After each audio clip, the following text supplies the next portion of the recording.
día, comunidad N2N, le damos la bienvenida al noticiero Noti2. El día de hoy informaremos acerca de los temas vistos en el primer semestre de LEAM. En esta ocasión abarcaremos los temas sobre prácticas comunitarias, inglés, desarrollo del adolescente y sistema numérico y teoría de la aritmética. Para comenzar con las noticias, nuestra compañera Andrea Valverde nos informará acerca de su experiencia en la jornada de prácticas.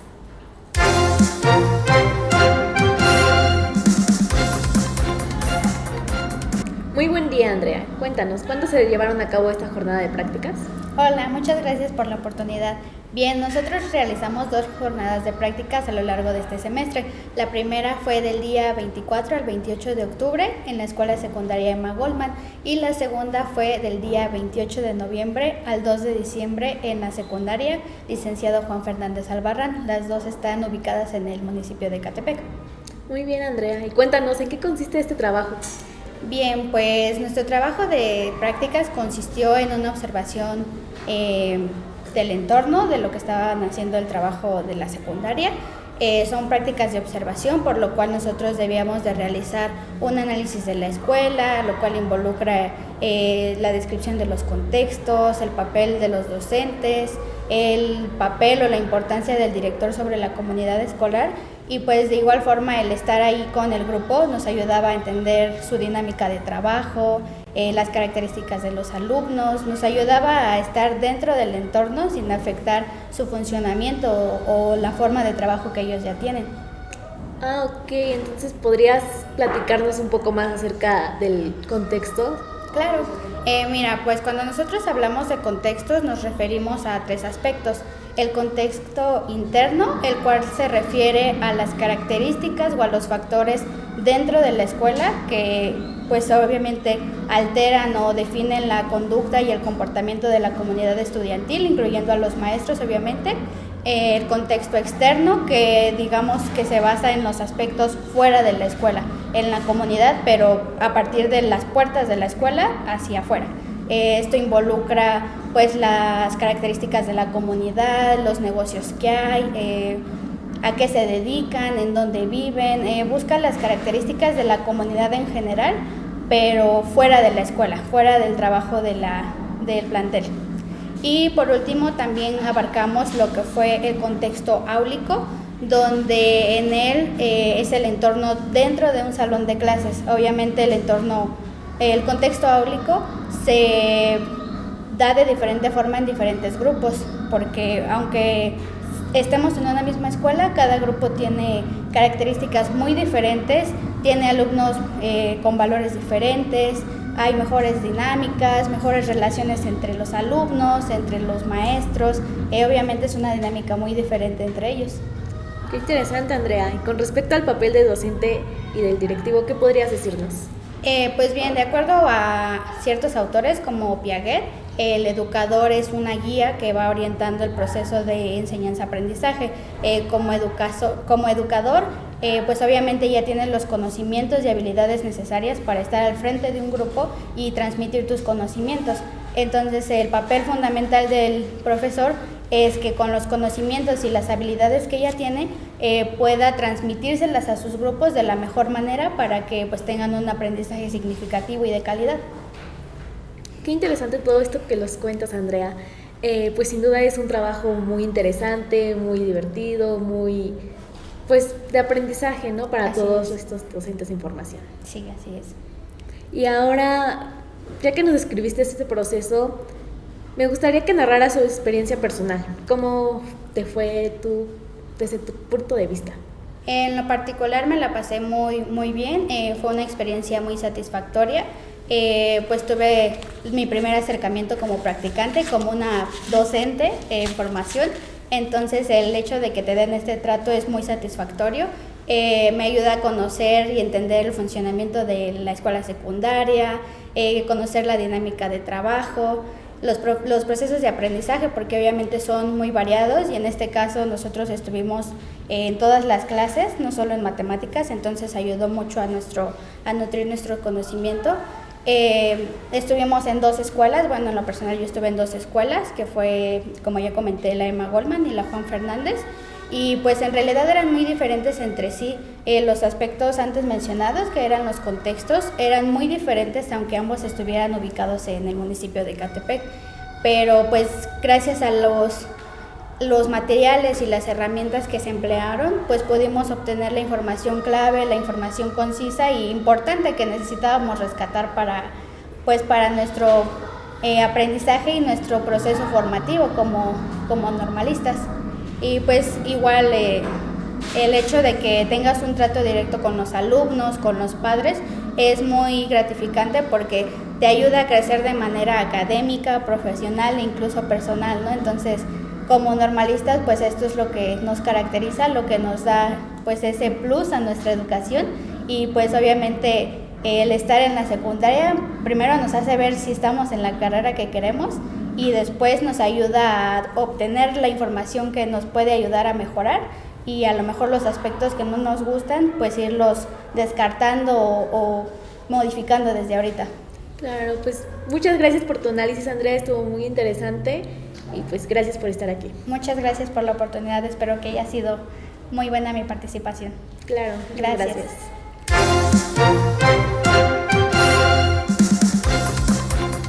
A partir de lo anterior, es importante que recordemos que la labor docente y parte de su marco legal están fundamentados por la Ley General de Educación. Dicha ley regula la educación que está dada por el Estado, entidades federativas y municipios. Esta ley establece que cada habitante del país tiene oportunidades iguales al acceso, tránsito y permanencia del sistema educativo nacional. Siguiendo con el tema, nuestra compañera Nicole nos contará sobre el desarrollo afectivo en los adolescentes.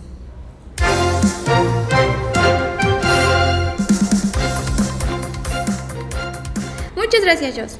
Bueno, el desarrollo afectivo es el proceso de desarrollar sentimientos y aprender a controlarlos adecuadamente.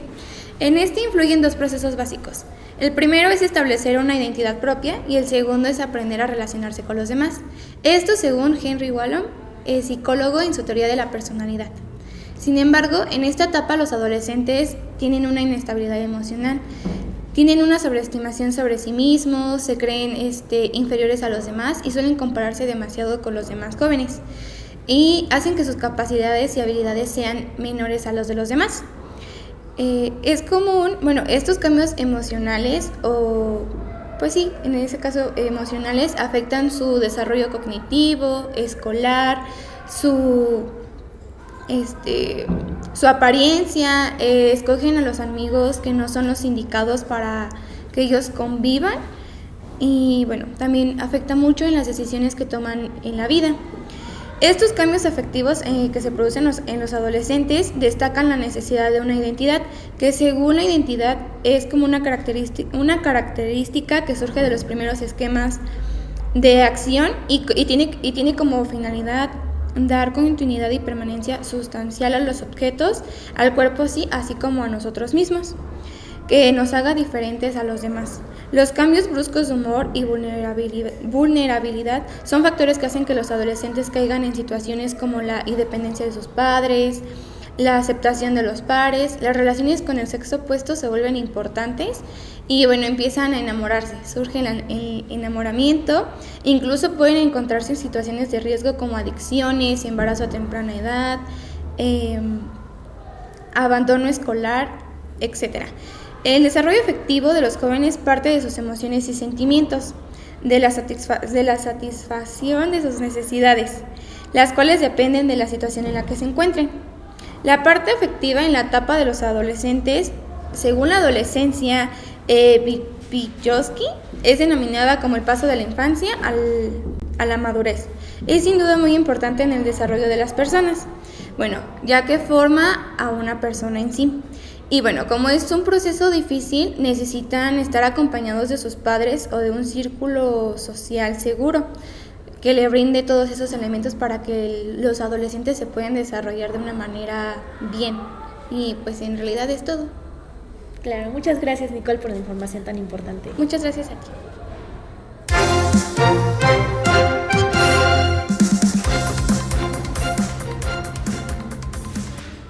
Bueno, y en otras noticias, nuestro compañero Diego nos hablará acerca de los números primos. Adelante, Diego.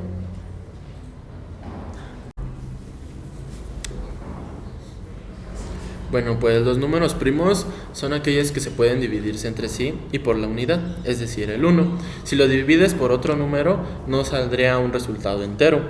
Se preguntarán cuántos números primos hay. Bueno, pues el matemático griego Eratóstenes fue célebre en las matemáticas, puesto que él creó la criba que lleva su nombre, utilizada para hallar los números primos, y por su mesolabo. Esto es un instrumento de cálculo usado para resolver la media proporcional. Lo consideró tan importante su invención del mesolabio que regaló un ejemplar a un templo como ofrenda votiva, con un texto en verso que explicaba su utilidad. La criba de Eratóstenes es un procedimiento para determinar todos los números primos hasta cierto número natural dado. Esto se hace recorriendo una tabla. ¿Y cuál es ese procedimiento para identificar el número primo? Pues muy fácil. Primero empezamos en el número 2, lo resaltaremos como primo y vamos a tachar todos los múltiplos de 2, es decir, el 4, el 6, el 8, el 10 y así sucesivamente. Después continuamos con el siguiente número que no ha sido tachado en la tabla. En el siguiente se queda el 3, lo resaltamos como número primo y tachamos todos sus múltiplos, 6, 9, 12, 15. Después seguimos así sucesivamente y nos encontramos con el 5. El 5 lo volvemos a resaltar y tachamos todos sus múltiplos, el 10, el 15, el 20 y el 25. Y así sucesivamente con todos los demás números. También otro ejemplo pues sería el 7. Lo resaltamos y después tachamos todos sus múltiplos. Entre el 1 y el 100 existen 25 números primos. Qué interesante. ¿Y cuántos números primos habrá en total? Pues se conoce desde la antigüedad que son infinitos. Por eso resulta imposible dar una lista de todos ellos. Euclides fue el primero en demostrar que eran infinitos en el siglo IV a.C. No conocía el concepto de infinito. Decía que los números primos son más que cualquier multitud fijada de ellos. Esto significa que si imaginas que son 100, son más. Y si imaginas 1000 o 1.000.000, pues todavía son más. Como lo mencioné antes, del 1 al 100 existen 25 números primos. Estos deberíamos de aprendérnoslo para hacer cualquier tipo de cálculo matemático. Y los números primos son el 2, el 3, el 5, el 7, el 11, el 13, el 19, el 23, el 29, el 31, el 37, el 41, el 43, el 47, el 53, el 59, el 61, el 71, el 73, el 79, el 83, el 89 y el 97. Muchas gracias, Diego, por esta información.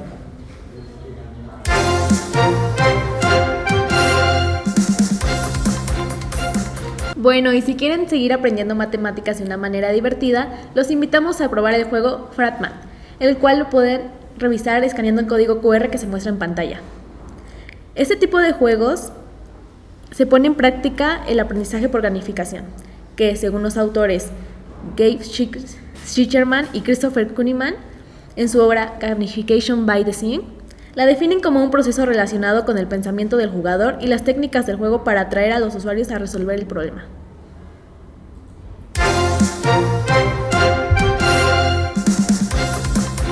Y para terminar, en las noticias internacionales, nuestro corresponsal en Alejandría, actualmente el norte de Egipto, nos hablará acerca de uno de los más importantes matemáticos, Diofanto.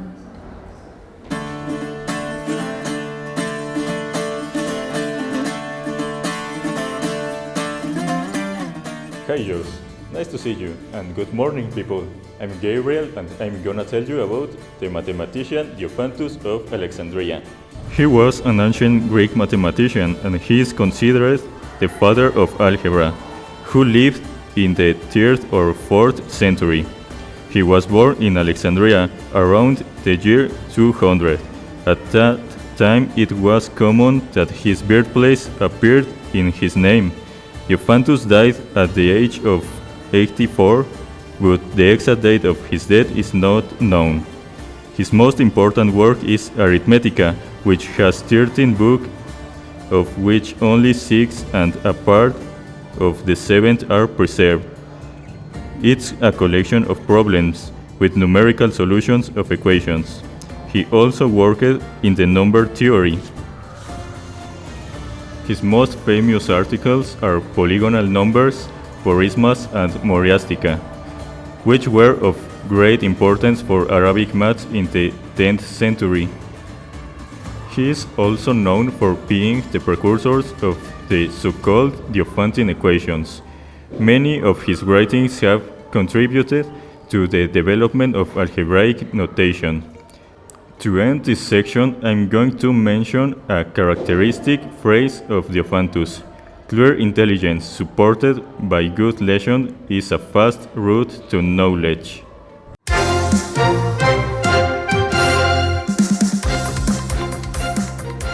Gracias, Gabriel, por tu información.